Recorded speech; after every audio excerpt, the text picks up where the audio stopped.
Imagine the world as a giant chessboard.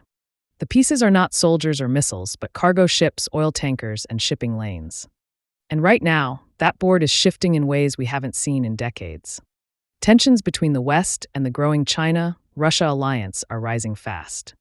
This isn't just about harsh speeches at the UN or sanctions on companies. It's about something much bigger: global trade. For decades, the United States and its allies have dominated the oceans that power the world's economy. Think about the Strait of Malacca, the narrow passage between Malaysia and Indonesia, where nearly one-third of all global trade flows. Or the Suez Canal, the shortcut linking Asia to Europe. These are the arteries of world commerce, tightly guarded and heavily influenced by Western naval power. But here's the twist no one was asking a few years ago. What if there was a way to bypass those US-controlled choke points completely? A route that's shorter, faster, safer, and almost invisible to Western fleets. This isn't a fantasy anymore. It's here, and it has a name: Arctic Express No. 1. This is not just a shipping project. It's about rewriting the rules of power. Global trade is being reshaped not through treaties or battleships, but through icebreakers carving lanes in frozen seas. For centuries, the Arctic was dismissed as too remote, too dangerous, too costly. But now, it's the center of a bold plan by China and Russia, a plan that could redefine global logistics, undermine US maritime dominance, and create a brand new artery for the world economy. This is the story of the Arctic Silk Road. And it begins with a dream older than modern maps. Back in the 1500s, European explorers dreamed of a northern shortcut to Asia. English, Dutch, and Russian ships sailed into freezing, uncharted waters chasing what they called the Northeast Passage. Most never returned. The dream was shelved until now. 5 centuries later, that dream is being revived. But this time it's not about spices or silk. It's about energy security, trade independence, and global influence. In 2017, China and Russia formalized their Arctic cooperation through the Arctic Waterway Subcommittee. Their mission was bold: transform the once impossible Northern Passage into a real, functioning corridor, one that could rival the mighty Suez and Panama Canals. China branded it the Ice Silk Road, tying it to its Belt and Road Initiative. Think of it as the frozen cousin of the ancient Silk Road. Back then, caravans crossed deserts and mountains. Today, icebreakers carve through polar seas. Different landscape, same mission: break monopolies and control trade. So, what exactly is Arctic Express No. 1? Right now, shipping from Europe to China usually means traveling over 20,000 kilometers, through Gibraltar, the Suez Canal, across the Indian Ocean, then around Southeast Asia. It takes over a month. The Arctic Express shrinks that journey to about 13,200 kilometers, cutting thousands of kilometers and weeks of travel. The route has 3 main stages. First, land transport. Goods move from Moscow to Arkhangelsk, about 1,200 kilometers by rail or road. This once sleepy Soviet port is being revived into a northern logistics hub. Second, the sea route. From Arkhangelsk, ships head east for 5,600 kilometers along the Northeast Passage, hugging Russia's Siberian coast. Once considered unnavigable, these waters are opening thanks to warming seas and powerful Russian icebreakers.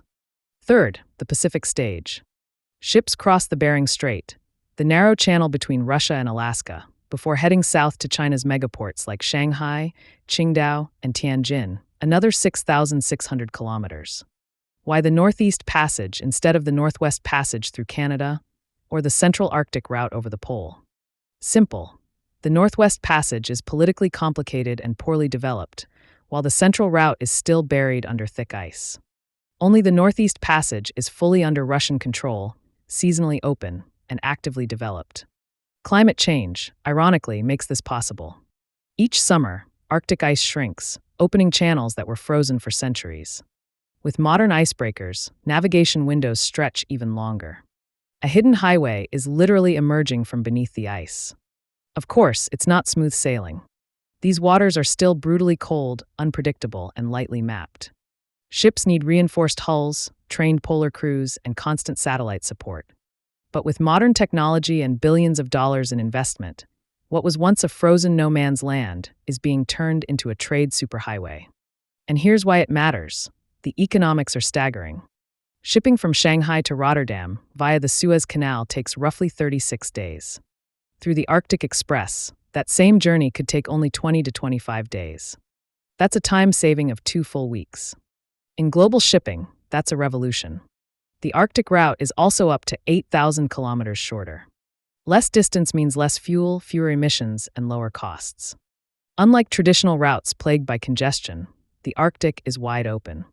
Remember the Ever Given blocking the Suez Canal in 2021? That single event cost global trade $9 billion every day it was stuck. The Arctic has no such bottlenecks. And piracy? A constant threat in the Strait of Malacca and Gulf of Aden. But in the Arctic? No pirates, no crowded waters, just icy seas patrolled by Russian vessels. Faster, cheaper, safer. It sounds like a dream for shipping companies, and a nightmare for Washington. Because this is not just about trade. It's about military strategy. Trade routes double as lifelines of power. The U.S. dominates most of the world's maritime choke points. The Strait of Malacca alone carries over 60% of China's trade and oil imports.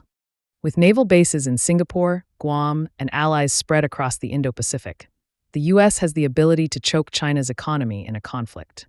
That fear is known in Beijing as the Malacca Dilemma. The Arctic Express offers a way out. By using the Northeast Passage, China and Russia can bypass Malacca, bypass Suez, bypass U.S.-controlled waters altogether. It creates a private, largely unmonitored corridor for moving oil, gas, minerals, and potentially even military hardware. And unlike the South China Sea or Indian Ocean, where the U.S. Navy is unmatched, the Arctic is Russia's home turf. Its northern fleet, with icebreakers, submarines, and Arctic bases, holds a near monopoly on regional security. For China, this partnership is insurance, a strategic plan B. If traditional routes get blocked, the Arctic offers a lifeline. This isn't just commerce, it's a slow-motion military maneuver. A quiet shift in logistics that could undercut U.S. dominance without firing a single shot. But talk is cheap. Execution requires hardware, and both nations are delivering. The Arctic is one of Earth's harshest environments. -40 degrees Celsius, hurricane winds, sea ice as thick as concrete. You can't just sketch a route on a map, you need steel. In 2019, China unveiled the Shuilong 2, or Snow Dragon 2. At 122 meters, it's the world's first smart, dual-directional ice-breaking research vessel. With a PC-3 polar rating, it can smash through 1.5 meters of ice, forward or backward.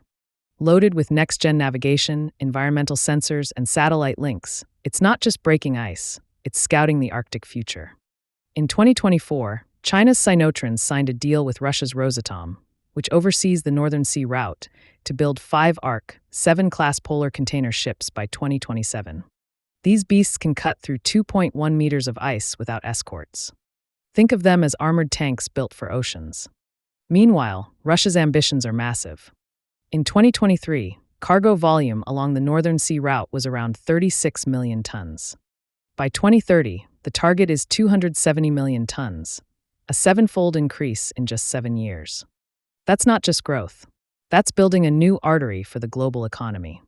So is Arctic Express number 1 a true game changer, or just an expensive frozen gamble? On the surface, the benefits are obvious. Faster delivery, fewer choke points, less piracy, more control. But the risks are real. The Arctic is unpredictable. Ice patterns change year by year. A single unexpected freeze or storm could trap ships for weeks. Environmental hazards, high insurance premiums, and diplomatic clashes with Arctic Council nations like Norway, Canada, and the U.S. all raise the stakes. And while the route sidesteps Western-controlled straits, it now relies on unpredictable polar weather, nuclear-powered escorts, and heavy state subsidies.